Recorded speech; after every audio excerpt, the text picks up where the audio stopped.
Good morning, students. I welcome all of you. Today we start the unit second. Paper आपका third है जो कि electronics है. इससे पहला जो टॉपिक आपका है वो है energy bands in solids. Energy bands in solids. अब यहां पे जो अपन एनर्जी बैंड की बात कर रहे हैं तो मेरा बेसिक क्वेश्चन ये होगा कि what is the difference between energy level and energy bands. या मैं ये कहूं कि what is the energy bands. जब आप सेमीकंडक्टर का अध्ययन करते हैं या अपन के सॉलिड को इलेक्ट्रॉनिक प्रॉपर्टीज के अकॉर्डिंग बैंड्स से समझा जा सकता है. वो बैंड्स जो अपन बात करते हैं तो अपन कह रहे हैं कि एक वैलेंस बैंड है, दूसरा अपने पास क्या होता है कंडक्शन बैंड. ये वैलेंस बैंड कहूं, ये कंडक्शन बैंड. इनके मध्य का जो बैंड गैप होता है उस बैंड गैप के द्वारा अपन बताते हैं कि सॉलिड सेमीकंडक्टर होगा या इंसुलेटर होगा या कंडक्टर होगा. तो अपने पास ये कह रहे हैं कि ये वैलेंस बैंड है, ये अपने पास क्या कंडक्शन बैंड. तो पहले तो बैंड्स क्या होते हैं, फिर चूंकि अपन सॉलिड का अध्ययन कर रहे हैं तो सॉलिड से जो अपने पास एनर्जी बैंड्स बनते हैं वो अपने पास क्या होते हैं. तो जल्दी अपन समझे सॉलिड से अपन जो कर रहे हैं कि सॉलिड अपने पास क्या है, नंबर ऑफ एटम्स है सॉलिड्स में, नंबर ऑफ एटम्स. और डिस्टेंस बिल्कुल पास पास रखे रहते हैं. डिस्टेंस अपने पास क्या मिनिमाइज रहते हैं इन कंपैरिजन टू द, अपन कहें कि गैस और लिक्विड के कंपैरिजन में एटम्स बिल्कुल पास पास रहते हैं. अपने पास सॉलिड्स रहते हैं, एटम से अपने पास बना हुआ है. जब एटम की अपन बात कर रहे हैं तो आपको मालूम है कि एटम की स्ट्रक्चर इस प्रकार से रहती है. न्यूक्लियस रहता है एटम के अंदर, इसके चारों तरफ अपने पास इलेक्ट्रॉन चक्कर लगाते हैं. इलेक्ट्रॉन इस प्रकार से चक्कर लगाते हैं. ये अपने पास माना कि न्यूक्लियस है तो यहाँ इलेक्ट्रॉन, ये इलेक्ट्रॉन, जो इलेक्ट्रॉन बनने का क्रम है वो तो आप सभी को आता ही है कि 2n² के अकॉर्डिंग इलेक्ट्रॉन का क्रम अपने पास है. इलेक्ट्रॉन फिल किए जाते हैं. n = 1 है तो अपने पास 2, n = 2 है तो अपने पास 8 इलेक्ट्रॉन आएंगे. 6 है, ये 7, ये अपने पास 8. इसी प्रकार से इसमें अपने पास क्या है, इलेक्ट्रॉन आते हैं. तो अपन देखिए जो इलेक्ट्रॉन्स यहां पे मैं बात कर रहा हूं, कोई भी XYZ ये इलेक्ट्रॉन, इसकी एनर्जी कितनी होगी. तो उसके लिए अपन एनर्जी लेवल्स बनाते हैं. ये अपन कहें कि 0 लेवल है, ये अपन कहें कि फर्स्ट लेवल है, ये अपन कहें कि सेकंड लेवल है, ये अपन कहें कि थर्ड लेवल है. ये कम 0 कहें, ये 1 कहूं, मैं 2 कहूं या 0. तो इलेक्ट्रॉन्स अपने पास जो आते हैं, माना कि इसमें 2 इलेक्ट्रॉन है, इसमें अपने पास क्या है 8 इलेक्ट्रॉन है, XYZ जो भी इलेक्ट्रॉन्स है. तो ये अपने पास क्या है, लेवल्स की अपन बात कर रहे हैं, एनर्जी लेवल्स.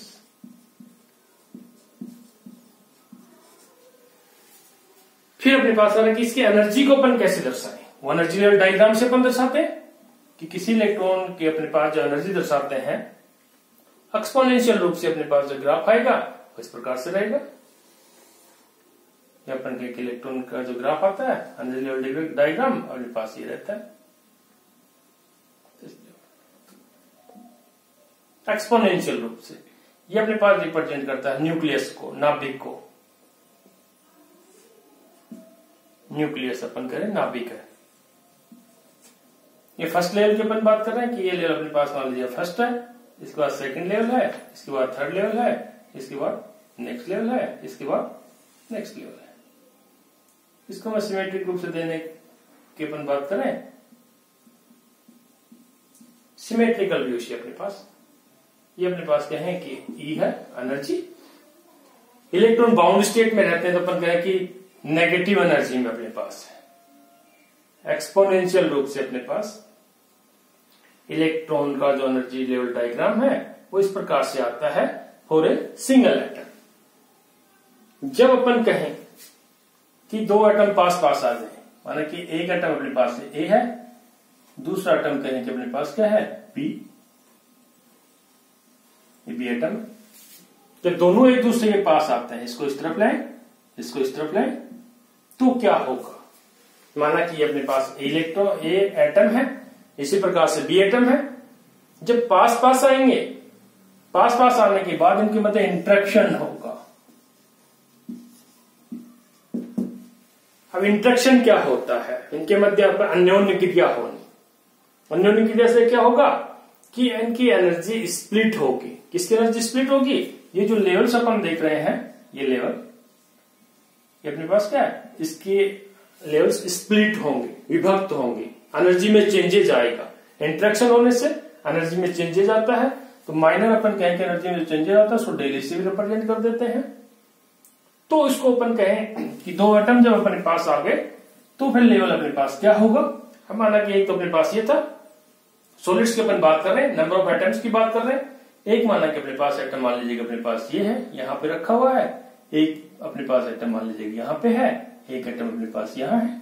सॉलिड्स की अपन बात कर रहे हैं, तो सॉलिड्स की अपन बात कर रहे हैं, तो यहां पे अपने पास परमाणु का जो क्रम अपने पास आएगा, सेम अपन कहें एक्सपोनेंशियल रूप से ग्राफ जो अपने पास आता है, दिस ग्राफ, यहां पे इसके पास होगा दिस ग्राफ, अपने पास क्या है, दिस ग्राफ। एक्सपोनेंशियल रूप से अपने पास सेम ये जो ग्राफ है, ये वाला ग्राफ, इसी प्रकार से ये ग्राफ ऐसा होगा इस एटम के लिए। माना ये ए एटम है, ये बी है, ये सी है, ये डी है, एंड सो इस प्रकार से चलते रहते हैं। इसका भी अपने पास क्या है, एनर्जी लेवल डायग्राम होगा, दिस एंड सो। आगे ये this value, this and so. जब ये पास पास अपने पास आ गए, तब इंटरेक्शन होगा। अब अपने पास क्या, अभी तो अपन कह रहे हैं कि विदाउट इंटरेक्शन है, विदाउट इंटरेक्शन। मान लीजिए कि परमाणु अपने पास दूर दूर रखे हुए, जब परमाणु पास पास आते हैं तो इनके मध्य अन्योन्य क्रिया होती है। अन्योन्य क्रिया के बाद क्या होगा, आफ्टर इंटरेक्शन क्या होगा, उसको देखिएगा। जब बी एटम इसके पास अपन लेके आते हैं, यहां थोड़ा मिटा देता हूं। मान लीजिए यहां पे इलेक्ट्रॉन अपने पास 2 इलेक्ट्रॉन है, फिर अपने पास 8 इलेक्ट्रॉन रहते हैं इसमें। जब अपन पास कहें कि बी एटम अपन लेके आ रहे हैं यहां पे पास में, तो एक्सपोनेंशियल रूप से एंड दिस ग्राफ, थोड़ा इसको बड़ा कर देते हैं जी। अब ये जो अपने पास एक दिख रहा है, ये 2 भागों में डिवाइड हो गया, दिस इंटरेक्शन होने के बाद ये दिख रहा है, दिस। नेक्स्ट वाला भी कि प्रत्येक एनर्जी लेवल 2 एनर्जी लेवल में स्प्लिट हो गए। जब अपने पास 2 एटम एक दूसरे के पास में आता है, तो उनके मध्य इंटरेक्शन होता है। इंटरेक्शन होने से उनका एनर्जी लेवल स्प्लिट हो जाता है। पहली वाली मान लीजिएगा अपने पास एनर्जी अगर मान लीजिएगा इवन है, तो इसकी एनर्जी या तो इवन से कम होगी, या तो इससे कम हो सकती है, अपने पास ज्यादा होगी। दोनों में सिमेट्रिक रूप से अपन देख रहे हैं कि एक की कम है, दूसरे की ज्यादा होगी, पॉसिबिलिटीज है। तो यहाँ पे जो अपन सॉलिड की बात कर रहे हैं, यानी कि नंबर ऑफ एटम्स रहते हैं, जो 2 एटम आते हैं, तो आने के बाद अपने पास ये अपने पास डायग्राम इस प्रकार से बनता है, एनर्जी लेवल डायग्राम। अब मान लीजिए बहुत सारे अगर सॉलिड्स अपने पास, सॉलिड बहुत सारे एटम्स एक दूसरे के पास में आते हैं, तो अपने पास इंटरेक्शन होगा। सभी एटम्स में एक दूसरे से इंटरेक्शन होता है, तो इंटरेक्शन होने से मान लीजिएगा कि अपने पास 3 परमाणु एक दूसरे के पास में आते हैं, तो प्रत्येक एनर्जी लेवल 3 एनर्जी लेवल में स्प्लिट हो जाता है। 2 आए तो 2 में हुआ, हमारे सी वाला भी आ गया, पास में आ गया, तो यहां पे अपने पास 3 बन जाएंगे, 3 जिस प्रकार 3 जिस प्रकार से अपन कहें 3 एनर्जी लेवल्स होंगे। 4 आ रहे हैं, तो प्रत्येक एनर्जी लेवल 4 एनर्जी लेवल में स्प्लिट हो जाता है। तो ये स्प्लिट होके अपने पास जो एक स्ट्रक्चर बनती है, तो वहां पे अपने पास देखेंगे कि लास्ट वाला जो कॉमन वेनिश जो अपने पास एनर्जी लेवल है, उसमें एन एनर्जी लेवल से अपने पास है, पास अपन कहें this value, this and this. जो अपन देख रहे थे एनर्जी लेवल डायग्राम में, में नीचे वाला है उसी प्रकार से उसमें भी अपने पास क्या है 3-4 एनर्जी लेवल हो जाएंगे। जितने 1 3 2 5 1 अपन के 5। तो ये अपने पास क्या बन गए बैंड बन गए, जो मैं समझाना चाह रहा था बैंड्स। ये अपने पास क्या है बैंड्स। ये अपने पास क्या energy level, energy level after interaction क्या बन गया बैंड। तो अब अपने पास जो कंक्लूजन निकल करके आएगा कि सिंगल एटम के लिए अपन एनर्जी लेवल्स लेते हैं, जो पहले डायग्राम से अपन दर्शाया। जब सॉलिड की अपन बात कर रहे हैं कि अपन कहेंगे नंबर ऑफ एनर्जी लेवल्स हैं, जिसमें सॉरी नंबर ऑफ एटम्स है, बहुत सारे परमाणु हैं, तो अपन बात करेंगे बैंड्स की। तो बैंड क्या हुआ, बैंड अपने पास हुआ number of energy levels, number of energy levels after interaction. क्योंकि इंटरेक्शन होने के बाद जो अपने पास इस प्रकार से एनर्जी लेवल से ग्रुप बनता है, ये अपने पास क्या सबसे बाह्य वाला, तो अपन एक बैंड बन गया। फिर उससे नेक्स्ट पहले वाला बन गए, अपने पास ये भी बैंड बन गया। तो बहुत सारे एटम जब एक दूसरे के पास में आते हैं तो उनके मध्य इंटरेक्शन होता है। इंटरेक्शन होने के कारण से प्रत्येक एनर्जी लेवल उतने ही एनर्जी लेवल में स्प्लिट हो जाता है। अगर मान लीजिए एन अपने पास एटम है तो एक energy level n energy level में स्प्लिट हो जाता है, और उस अपने पास वो एनर्जी लेवल पास पास होते हैं, ग्रुप बनता है, जिसको अपन कहें कि बैंड होता है। तो ये अपने पास बैंड है। तो जहां अपन जो बात कर रहे थे कंडक्शन बैंड की, कंडक्शन बैंड मान लीजिए अपने पास क्या कंडक्शन बैंड, और ये अपने पास क्या है वैलेंस बैंड, वैलेंस बैंड।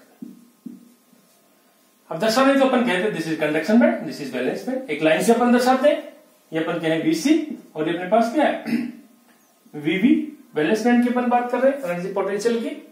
तो ये जो सिंपल है ग्रुपिंग जो अपने पास है बैंड, ये किसे एक से अपन दर्शाने के लिए समझाने के लिए अपन एक लाइन से बना देते हैं, लेकिन एक लाइन नहीं होकर के इसमें क्या है बहुत सारे एनर्जी लेवल्स है। ये अपने पास क्या एक बैंड है, ये अपने पास क्या एक बैंड है, न कि एक लाइन है।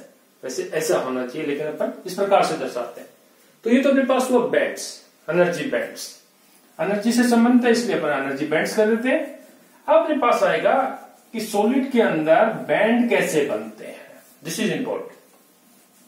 तो भी अपन चर्चा कर रहे थे कि दो एटम एक दूसरे के पास में आते हैं तो प्रत्येक एटम का इलेक्ट्रॉन दूसरे एटम के इलेक्ट्रॉन से इंटरेक्शन करेगा, और दूसरे एटम के न्यूक्लियस के अंदर जो अपने पास प्रोटॉन और न्यूट्रॉन है उनसे भी इंटरेक्शन करेगा।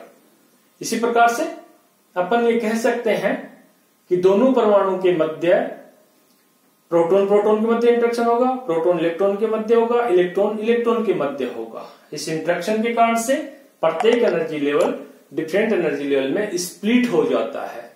तो किस प्रकार से इसको ग्राफ से अपन कैसे दर्शा सकते हैं वो अपन देख रहे हैं। माना कि डिस्टेंस r है और यहां पे एनर्जी E है। एटम का जो अपन देखें कि सबसे बाह्यतम जो कक्ष है जिसको अपन कह रहे हैं कि वैलेंस ऑर्बिट रहता है, पहले उसकी बात करते हैं कि दो एटम जब पास पास अपन लेके आते हैं, ये अपने पास A है, ये अपने पास क्या है B। जब डिस्टेंस अपने पास क्या है r का मान अपने पास जब ज्यादा होता है तो एनर्जी लेवल अपन कह रहे हैं कि ठीक है इस प्रकार से दर्शा रहे, ये दर्शा रहे, ये दर्शा रहे, इस प्रकार से दर्शा रहे, इस प्रकार से दर्शाते हैं। ये अपने पास इज इक्वल टू 1 मान लो, 2 मान लो, 3 मान लो, 4 मान लो। जब पास पास अपने पास आ रहे हैं तो सबसे पहले जब इसको थोड़ा पास लेकर के मैं कहूं कि अपने पास A है और यहां मैं ले आऊं कि B, पास पास अपने आ गए, this is distance.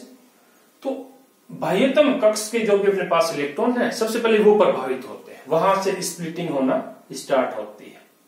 This is splitting, मैं कहूं कि दिस इज स्प्लिटिंग, और जैसे जैसे डिस्टेंस बढ़ते जाती है ये अपने पास क्या है चौड़ा होता जाता है, स्प्लिटिंग।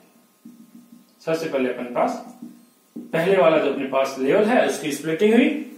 जब अपन थोड़ा और पास में लेकर के आते हैं बी वाले को, इस तरफ थोड़ा और लेके आते हैं तो स्प्लिटिंग अपने पास कहीं यहां से होने स्टार्ट हो, थोड़ा आगे चले, यहां से अपन कहें स्प्लिटिंग हो जाती है। इस प्रकार से समझ सकते हैं इसको।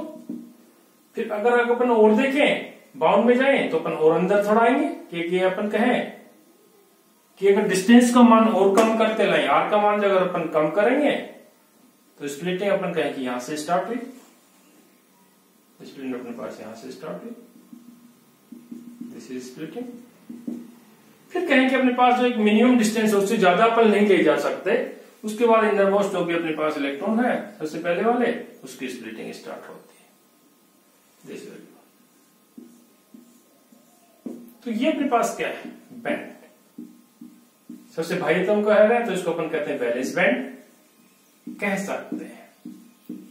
फिर अपने पास ये बैंड है, इसको 1 कर दो, इसको 2 कर दो, इसको 3 कर दो, इसको 4 कर दो। यहां देखिएगा आर का मान जैसे जैसे अपन कम किया तो सबसे पहले यहां पे अपन देख रहे हैं, यानी कि यहां से स्प्लिटिंग स्टार्ट हुई। इसका मतलब वैलेंस इलेक्ट्रॉन सब पहले सबसे ज्यादा इंटरेक्शन करते हैं, सबसे पहले स्टार्टिंग वहां से होती है। जैसे जैसे आर का मान कम करते गए तो उसके अंदर की जो लेवल्स में जो इलेक्ट्रॉन्स हैं उनके मध्य अपन कहें कि इंटरेक्शन होना स्टार्ट होता है, वहां स्प्लिटिंग होती है। सिमिलर वे ये तो अपने पास क्या हुआ? Energy bands. आगे वाले लेक्चर्स में अपन और देखेंगे कि सेमीकंडक्टर के बारे में किस प्रकार से बैंड्स के मध्य दूरी, बैंड्स के मध्य गैप के बारे में चर्चा करेंगे। Thank you.